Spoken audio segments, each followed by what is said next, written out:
So my name is Omari Amili. I am 31 years old. I have 6 children. I grew up between Seattle, Tacoma, Portland, and Vancouver. I had a really rough childhood, came from a real disadvantaged background. My parents suffered from drug addiction, and that led to a lot of instability. And pretty much I had to grow up really fast. There were things that I had to do to support myself that most kids don't have to do. And it pretty much shaped my values to where it was leading me towards a criminal lifestyle. And ultimately, I ended up dropping out of school. I attended over 15 schools growing up before dropping out. I was constantly getting in trouble, kicked out of class, and I didn't really like school at all. I didn't do too well, and I wanted to, have money and have things, and I thought that was what success was chasing materialistic things and making money, and because that's what I see on TV, that's what I see all the rappers doing and all the actors and everything, and I wanted to live up to that. So ultimately I got involved in a bank fraud scheme that actually did make me all that money, but it ended up sending me to prison on 30 felony convictions. So I was 20 years old when I went to prison. At that time I had no work experience. I did have a GED that I had got from Tacoma Community College, and I didn't have any direction. Once I got out of prison in 2008, I had got a job at the Old Country Buffet, and I just realized that doing that type of work it just wasn't for me. I wanted to be using my brain. I felt like I had a lot more to offer than to be stuck at, a dead-end type of job. So I decided to enroll at Pierce College, and when I first enrolled at Pierce, I didn't really know what I was going to be doing. I'm a first generation college student. No one in my family had ever done it before. So I pretty much just took the leap of faith and enrolled, and I ended up actually completing my degree here in 2011. I had earned an associate's degree in human services substance abuse, and that came along with a certificate, and it was geared towards becoming a drug and alcohol counselor. And what made me want to do that was my family history, the fact that I had family members who had issues with addiction and things like that.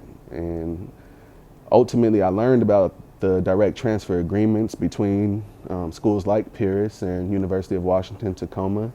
So I decided not to limit myself to an associate's degree. I realized that coming to Pierce can be a stepping stone to go even further with my education. I had no idea you could have a GED and be a student at the University of Washington, but through the interactions with my counselors here at Pierce, I learned that it was a possibility, and I applied to UW Tacoma and got accepted. And I started there in 2011. By 2014, I had earned 2 bachelor's degrees, one in psychology, one in interdisciplinary arts and sciences with the self and society concentration. But I still didn't quite know what I wanted to do with that degree. I'd already moved on from the drug and alcohol counseling. There were some things that turned me away from that field. So I decided I needed to go even further because I still had these felony convictions on my record. I was going to be competing with people who didn't. So I went even further and enrolled into graduate school at the University of Washington Tacoma, where I earned a master's degree in interdisciplinary studies with a community and social change concentration. And in my graduate studies, I pretty much used my own experiences of coming from that disadvantaged background and being a first generation college student, being a formerly incarcerated college student. And I used all of those experiences to create a workshop for people like me, people who had similar backgrounds, to help them make that same transition I made, going from being incarcerated to being successful in college.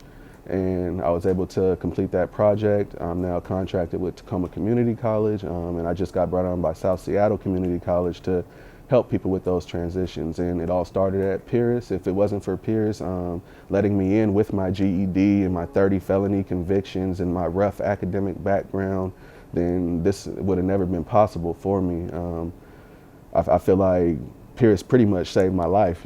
If I didn't come here, who knows where I would have ended up. I could have turned back to a life of crime. I could have ended up, living a life of poverty. And Pierce opened the door for me to not have to do that. I began by learning middle school level pre-algebra. I started in like math 48 here, and I had to work my way up, and it was a pretty good experience. Well, tell us a little bit more about that that turning point for you and what it was that really made you want to enroll in college Well, after you got out of prison. One of my major motivating factor was my kids, because I came from that rough background. Should I be looking at you with the camera? This seems No, off. we kind of do it. It's kind of whatever you Does feel it? like. Okay. Because I felt We do it a lot of the time like this, but. so I mean I can look at you. I just like am I supposed to be looking in the camera? I know, it doesn't mean anything. I'm sorry. So We can just, yeah. okay. It'll be a conversation between us. Sounds good. So yeah, what really sparked my interest in going to college? I mentioned I got the job at Old Country Buffet, and I had my kids who I really wanted to model to them that they didn't have to settle for things like that. I wanted to be active in their life, and I wanted to be successful for them. You know, it's hard to be out here living when you have very limited resources and you're living in low income housing, relying on food stamps and things like that. It's hard for your kids to be successful in those circumstances. You pretty much have to demonstrate to them the possibilities, and when they see me, like they were at my graduation at Pierce, and they see me walk across that stage, and it has them thinking about going to college, and then they see me graduate 2 more times after that. So it's been a real motivating factor for them. But what made me really want to turn my life around was the fact that, you know, it wasn't just about me. I did have children who I had to take care of, and I saw education as a very good way to, you know, stay involved in my kids' life in a positive way and be building on something and become successful. Okay. And what was your experience like at Pierce, especially as a first generation college student? Did you have the resources you needed? My experience at Pierce was, since I was first generation, I'm one of those students who doesn't seek a lot of help unless something's going wrong. I was part of the Work First program because I was receiving TANF at the time, so I had to like check in with workers here. I can't remember exactly what the program was. It might have been called Work First. I'm not sure. Yeah, we do. I've heard. Yeah, but I'd have to check in and get like papers signed by my teachers, and honestly, that part was a little uncomfortable for me. Just having to, you know, people ask, "Oh, what's that?" You know, your classmates see, "Oh, it's because I received cash from the state, and I have to prove that I'm here." You know, so that part was a little bit uncomfortable. But I mean, my advisor and the teacher for most of the drug and alcohol counselors, her name was Sandra Croswaite, and she was really encouraging. She seemed really knowledgeable about her area of focus, which was the drug and alcohol counseling, and she's the one who opened my eyes to the possibility of going to the University of Washington. So I'd say I definitely had a lot of support here. My experience was great. Just going from being incarcerated. I got out of prison in June 2008, and I started here September 2008. So just the major lifestyle change from being locked up to now being a college student, and just the positive energy that comes from that. You know, being in a place where you can work on yourself and people aren't judging. Like when I'm walking around, people aren't looking at a convicted felon, they're looking at a student. You know, they're looking at someone who's here to learn. They're not looking at me and being scared. It's not written all over my face, you know, where I came from or what my background was. So I felt like I belonged. I felt like I was a part of something here. So awesome. So, I guess, tell us about your path to becoming a drug and alcohol counselor. So one of the things that led me to that program was my background. Okay. So when you're coming to college, the goal is to get a job afterwards. And you know, when you're getting out of prison here, you can't get a job when you have felonies on your record, and no one's gonna want to hire you. And so my family background mixed with the fact that a lot of people who go into that field go into it because of their own personal background. You know, who better to teach someone than someone who's been there? So I was like, you know, that's a pretty good way to go. There'll be less obstacles, and they'll probably value my experiences. The fact that I might be working with people who were court ordered to do treatment, and I can relate to them on the fact that we had something in common, being incarcerated. And so that's one of the things that really made me want to do the drug and alcohol counseling, combined with my family history. You know, my mom, my aunts, my uncles, my dad, everyone. You know, from the generation up, me and my cousins, the above generation, we were all products of the crack cocaine generation. You know, we all suffered from that. So it made me want to help people. So that's what led me in that direction. Okay. And what are you doing now? So right now I'm contracted with Tacoma Community College. For my master's project, I created a workshop called Progression to help people transition from incarceration to being successful in college. So it's a 10-session workshop. get help filling out the FAFSA. You get introduced to some of the different academic programs and admissions requirements, what to expect coming out of prison and going to college. Like, because there is stigma involved. A lot of people are open with their background and they'll talk about it in class, and there can be consequences for that and there can be privileges to that. So I want to just introduce people to those ideas, let them know what to expect. I mean, there's going to be some people who feel that formerly incarcerated people shouldn't qualify for grants, scholarships, or even be in the same classroom as you. But then you're going to have the opposite, where there's people who are just amazed at how far you come and they want to do everything to support you. So I created this workshop. I mean, like I said, I wasn't the person who asked for a lot of help. I was first generation, so I pretty much came in blind. And I want to make sure that other people know the possibilities and they're not coming in blind. Because like me ending up with a master's degree was not on my radar when I started here. And I might have done things a little bit differently if I knew it was a possibility coming in. Okay. So what does it mean to you to be in this position to help other people overcome some of the obstacles that you did? It means everything to me, because basically it's a waste. I'd be a waste of, how can I word this? If you're not giving back, if you can come from a disadvantaged background and you're able to climb your way out and you're not giving back to people who have been in similar circumstances, then you're really failing them. Because I mean, the education that I got, it comes along with like the civic duty, like you have to share the knowledge. You have to, I guess you don't have to. There's some people who are selfish in this world who just want to get their paycheck and go about their life. But for me, I feel like I'm not successful unless I'm helping other people climb up. I mean, I did my graduate research in preventing recidivism through post-secondary education, and I didn't do that just to leave my project on a shelf somewhere. I did that so I can actually prevent recidivism through post-secondary education, help people avoid going back to prison. Okay.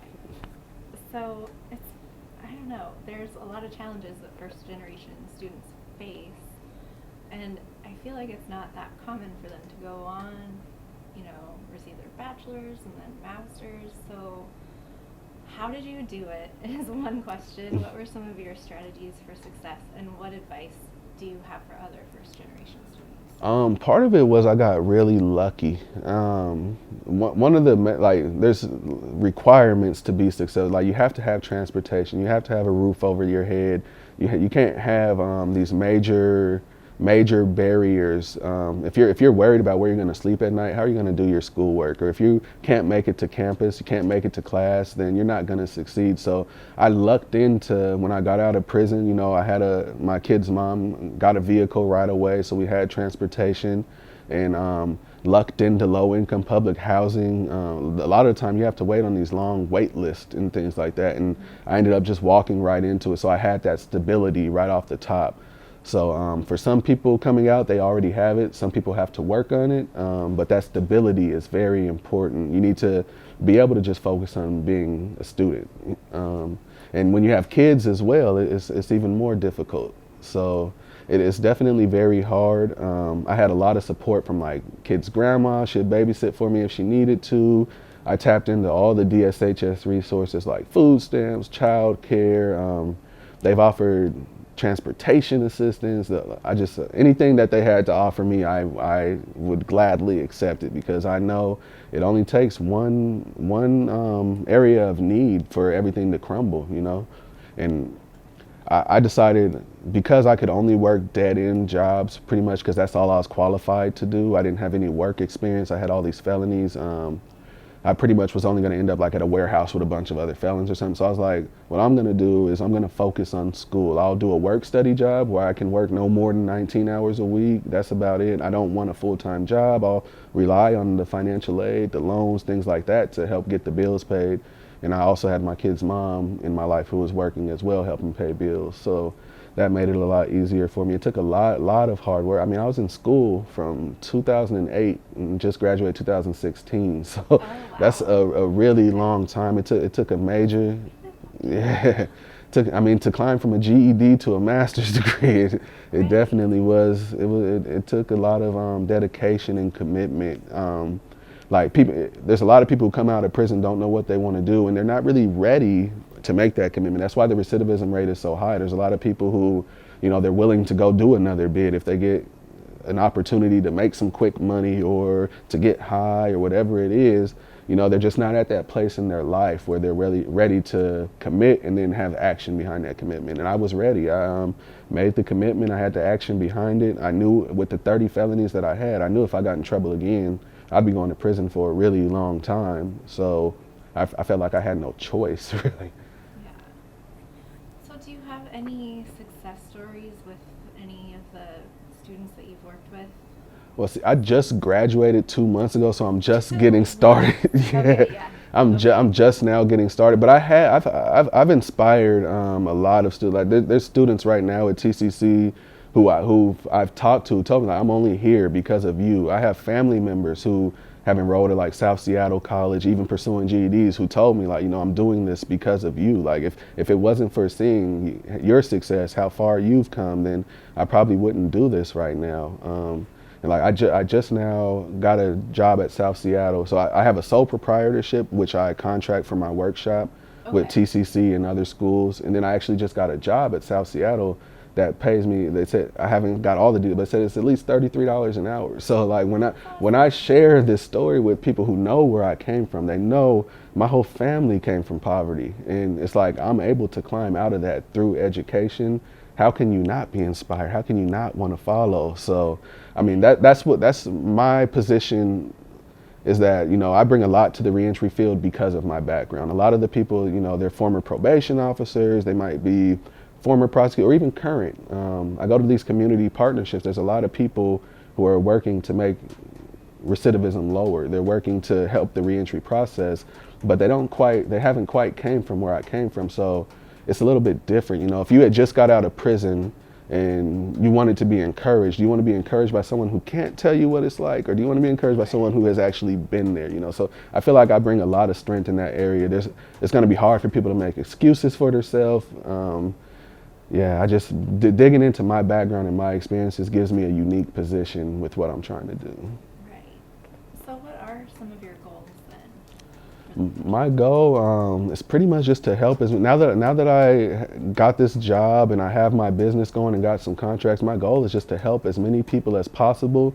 But to me, it's not just about getting them enrolled. It's about seeing it through, making sure that they earn their degree, and then after they earn their degree, they're able to find employment. So that's pretty much what my goal is to follow through, be an advocate, be a peer mentor type person, and just help people succeed, help them learn about the possibilities. I mean, I have family members and friends who they probably don't think what I'm doing is possible, until they see me doing it. I don't know anyone else who has 30 felonies and, came out of prison and was this successful so fast after graduating, because they say that when you graduate, it's hard to find a job. It is. And I graduated 2 months ago, and just because of the commitment I make, the footwork that I put in, going to these community meetings and sharing my story, it opens up doors. So I just want to show people that there's a way. You don't have to sell drugs, you don't have to hustle, you don't have to do bank scams. You can make decent money, even if you have something on your background. If you make a commitment, you're willing to turn your life around, doors will open up for you. And that's my goal, is to just be that light. Yeah. Well, what would you say to somebody who does have a bunch of felonies and they don't think it's possible, or they can't really see the reality of getting past that and getting a job? So what I would tell them is just, get into a place in your life to where you have stability, where, you're able to make a commitment and follow through with it. And then it's all up to you, like don't look at society and think that there's going to be so many barriers for you. It's up to you to break down those barriers. I mean, you can either let other people dictate things for you, or you can just be that force, that says, I'm going to make things happen. And if you make that commitment and you follow through, I mean, schoolwork, it's not easy for a lot of people. Not everyone coming out of prison, school's not going to be for them. So it might just be that you need to work a trade. You might need to start a business or something. Just, you need to know yourself. You need to know your abilities, know what you're capable of, and just be in a place in your life where you're able to execute. There's so many success stories. There's so many people who are showing you that it is possible. Like right now, I have a friend who served time for armed robbery, and he went to Pierce as well, graduated from Pierce, and he goes to UW Tacoma, and he's doing an internship with the state legislature right now. I mean, and he wants to become a lawyer, and he can do that because he's putting in the work. I mean, just being in Olympia every day, going to work and being inside of those floor sessions is a major, I mean, that's a major experience right there, that when people see that this is happening, it's like, you can no longer tell me that there's not opportunities out there for us. And that's a strike that this guy had. It was a violent crime. It wasn't like mine where I was just making money. It was an act of violence, but he turned his life around, and I mean, doors are opening for him because of that. Okay. So tell us, what do you think the impact Pierce College has had on your success today? Pierce College, I mean, the impact that Pierce College, if it wasn't for Pierce, I wouldn't, like I said, I could be dead, I could be in jail, I could be just part of this permanent underclass that's never gonna succeed, you know, that's never gonna climb out of poverty. I mean, there's definitely other community colleges out there, but coming here and having Sandra Crosswade I took so many different classes with her and meeting with her and having that guidance from her to open up the door, you know, to know that I could go even further. I mean, that was a pretty good thing. And just the group of classmates that I had in the drug and alcohol counseling program here, I wouldn't have had that somewhere else. And I met some cool friends that I still communicate with today. So Pierce played a major role in my development. Like I said, I started in math I didn't know the order of operations. I didn't know, I had so many gaps in my education and childhood that, you know, I had to start from behind. That's why it took me 3 years to graduate from here, because I had to start in these classes that weren't for college credit. And the professors were really helpful with helping me learn these things. And I remember I took a public speaking class. I think the teacher's name was Dougherty, and I loved that class. And every interaction was positive, and it was a place for me to really work on myself and not, like I mentioned, not be judged, and just the environment. I loved looking at myself as, I'm not a convict, I'm not a convicted felon, I'm a college student. You know, all those negative labels, they can stay somewhere else. When I'm here at Pierce, I'm a college student, I'm in class with college students, and honestly, I might be outshining some of these other college students in some way. So no one can tell me I don't belong. No one can tell me that I'm a failure anymore. Like, I took that negative label of convict con and turned it into something positive, and without Pierce, that wouldn't have happened for me. So cool. So how did you get connected with the Seattle Times Ignite? I did this presentation, TAC Talks presentation at UW Tacoma, and they saw that video. I can't remember if I sent it to them or if they emailed me. Yeah, they do it. Okay. It's not quite like a TED Talk. It's a little bit. Is it the local? Nah, it's a little bit different than Okay. TED. So it's not TED. It's TAC Talks. Oh, I gotcha. Okay. So they just like, you're at a podium and stuff. It's not quite like TED, but it's a 5-minute, same type of format. So they liked my story, and they brought me out. And there were like 70 people who entered, I believe, and there were 10 people selected. And I was one of those original 10. Then they voted on an 11th as well. So they just liked my story. As far as the educational aspect, just going from being a dropout to, you know, being where I am today, they just wanted to hear more about that. And the reason they invited me back to this next event is because, you know, it's about funding K through 12 education. And one of the angles I'm thinking about with that speech is, like, you know, funding education. You need advocates for students. You need people who are gonna be looking at the students' best interest, not just test scores or what the school, you know, the school's criteria, what they're judged on, but an advocate for the students. Like, I was expelled in the 6th grade for something that I didn't do, and I ended up going to an alternative school. And I feel like if that didn't happen, I might have never become a dropout. My whole life might have been different if I wasn't expelled in the 6th grade, sent to this alternative school. Because once I got to the alternative school, I dropped out. You know, I was in 6th grade, not going to school. So I needed an advocate at that time. I needed someone to be there to speak on my behalf, because my mom wasn't doing it because she was, you know, too busy with her addiction. I needed someone at the school who was going to hear my side of the story and advocate for me. And that's pretty much, with this new event, that's the angle that I'm taking with that. So the Seattle Times, their Ignite Education, I didn't even know that about the Ignite Education Lab until I was signing up to be a speaker or emailing back and forth with these guys. Yeah. Yeah, so it just happened. It was online through email. Yeah. Well, what does it mean to you to have that kind of recognition and be able to share your story with so many people? I'm humbled by it. The fact that people are taking an interest and, letting me know that I'm doing a good job, I'm on the right track. I mean, there's not a lot of things I've done in my life that I've been commended for. It was all negativity before college. It was all committing crimes, trying to make money, trying to get by. So to have people like the Seattle Times, like you wanting to interview me at Pierce College School. I mean, you guys aren't interviewing every student who walks through these doors. So it's very humbling to me. It's like, man, I'm really doing something major here, and I want to help other people do the same thing. So that's pretty much. I just want to make sure that I'm not the first. I know I'm not the first one, and I want to make sure I'm not the last one who came from a background like mine and gets to where I am. So I'm really humbled by it, and I just feel like I have a lot that I need to be passing on to people coming behind me. Well, that's really cool. I think you covered my questions. Is there anything that we haven't talked about that you'd want to mention? That's about. Oh yeah, I wrote a book. You wrote a book? Yeah, I love that. Tell us about your book. So I wrote a book pretty much just about my story from childhood through college. There's a publisher looking at it now, but if they don't want the book, then I'll probably end up self-publishing. But it's called Transforming Society's Failure.